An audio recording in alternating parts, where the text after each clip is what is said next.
back to the deep dive. Today, we're really getting into the thick of it in the esports world. We're looking at the Valorant Champions Tour, the VCT, specifically its EMEA division, that's Europe, Middle East, and Africa. And we're going to unpack the pretty complex journey of Movistar KOI, a team that started with so much hype, so much potential. Yeah, only to kind of stumble under the weight of, both competitive and commercial pressures. So our mission today, we want to understand how this big Spanish org, co-founded by, the mega streamer Ibai Llanos, got that franchise spot in the first place. But more importantly, what went wrong? Not just in the game, but damn, this is key, commercially. Behind the scenes, it all leads up to Riot Games pulling the plug, terminating KOI's partnership for 2026. The reason? A breach of contract. This whole story really gives you a fascinating glimpse into esports franchising today and just how much is expected from these teams now. So let's get into it. Okay, first things first. To really get why the KOI situation is such a big deal, you need the context of this franchising model Riot brought in for VCT EMEA back in 2023. This wasn't just a small change. It was fundamental. Riot moved away from, the old open qualifiers, teams coming and going. Instead, they picked a fixed set of partner teams. Yeah, a closed league, essentially, like you see in many traditional sports. Exactly. And the goal, Riot said, was more predictability, higher quality competition, and, this is crucial, stable business performance for the teams, for the league. Right. Long-term stability, encouraging investment, making it a more sustainable ecosystem. And KOI, they were one of those chosen teams right at the start. Big Spanish organization, huge community, largely because of Ibai Llanos, right? His streaming reach is just enormous. Phenomenal reach, yeah. So on paper, they look like, a dream partner, bringing massive visibility, huge hype, especially for the Spanish-speaking audience. The excitement was real. Absolutely. But, and this is the critical part, that franchising model, right, it massively ramped up the expectations. It wasn't just get a good team, try to win. Riot's vision was way broader. Yeah. These teams needed to be almost like mini media companies. Okay, so beyond just playing well. Oh, yeah. Stable results were like the baseline. Oh. But on top of that, significant content creation, media output, actively promoting the game itself.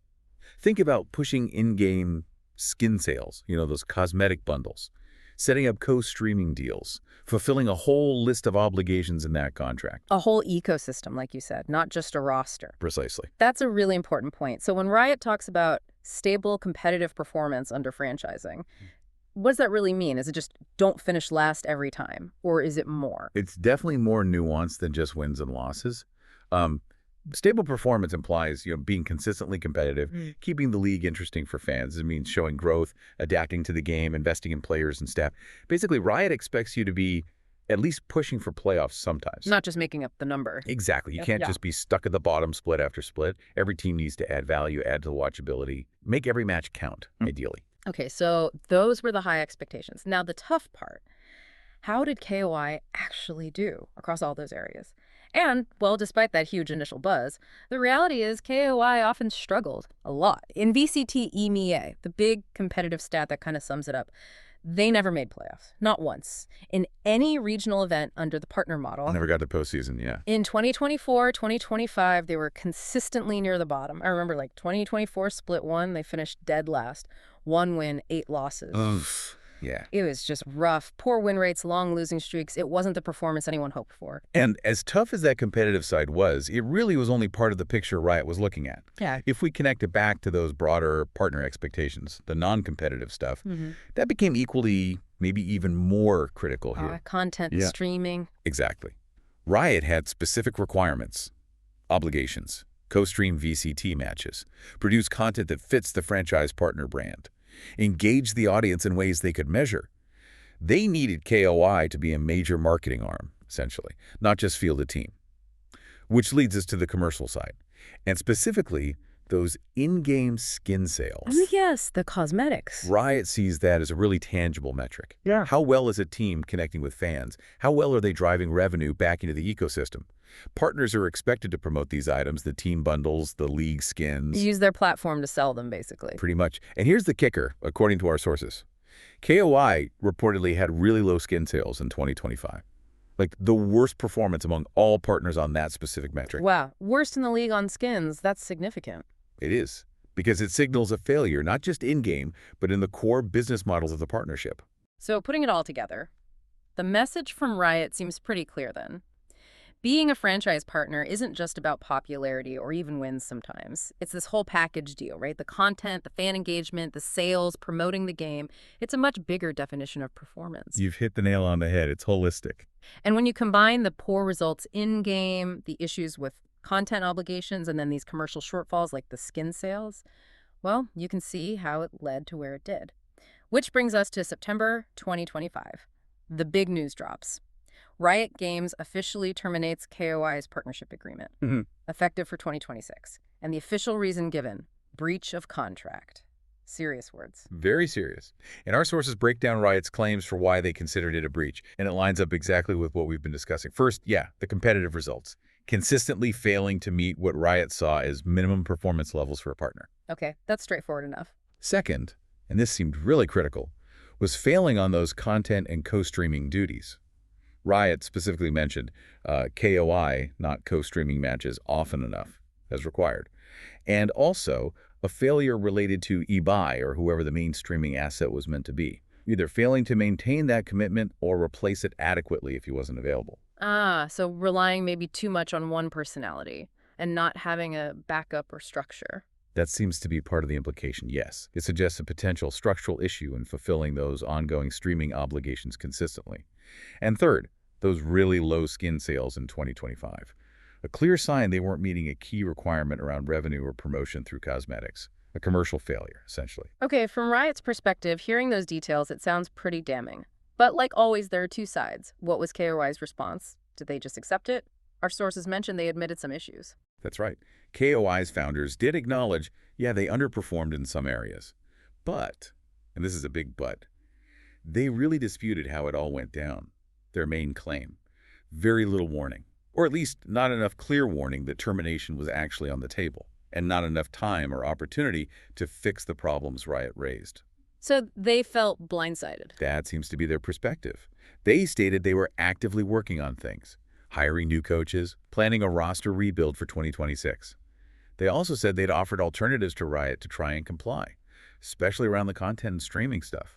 But Riot didn't accept those. Apparently not. Despite KOI saying they were making efforts, Riot still concluded they were in breach and decided to terminate the agreement. So we've got these clearly different stories about the communication, the warnings, the chance to fix things. It raises that question, doesn't it? How much warning is fair in these massive contracts? Is this common? It's a really tricky area in esports, and frankly, in any major league partnership. Contracts might have clauses, but interpreting sufficient warning or reasonable time to fix can be subjective. Esports moves so fast, what constitutes success or compliance can feel like it's shifting. Riot needs to protect the league's health, competitive and commercial. If a team isn't pulling its weight across the board, it impacts everyone. So Riot felt they had to act decisively. Presumably.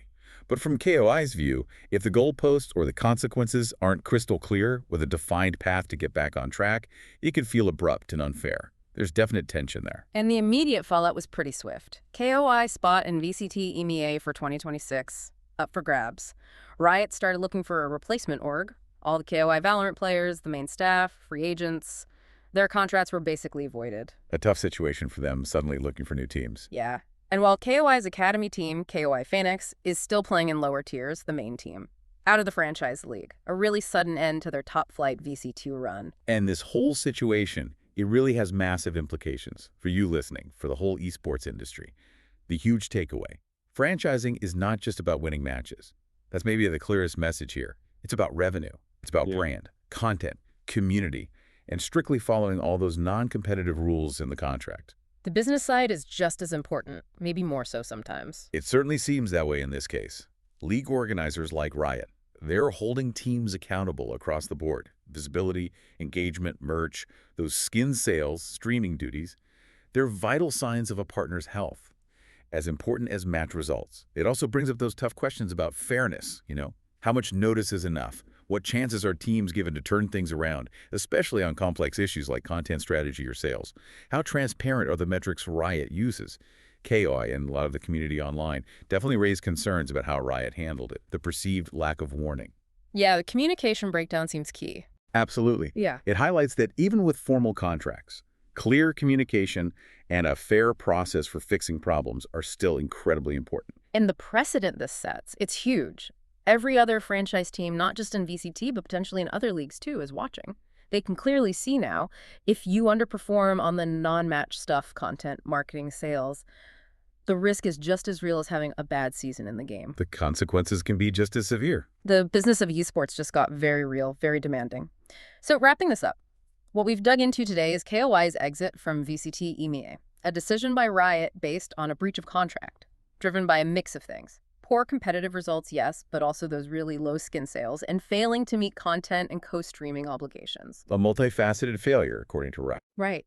And while KOI admitted to some problems, their counter was that the decision felt sudden, that they weren't given a proper chance or enough warning to course correct.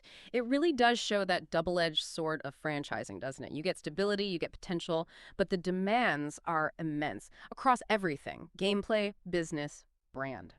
So maybe a final thought for you, our listener, to chew on.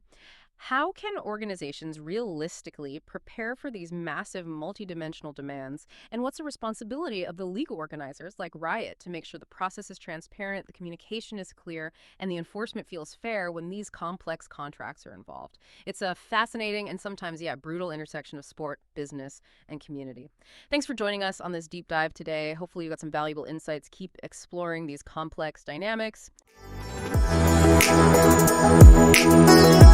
Thank you.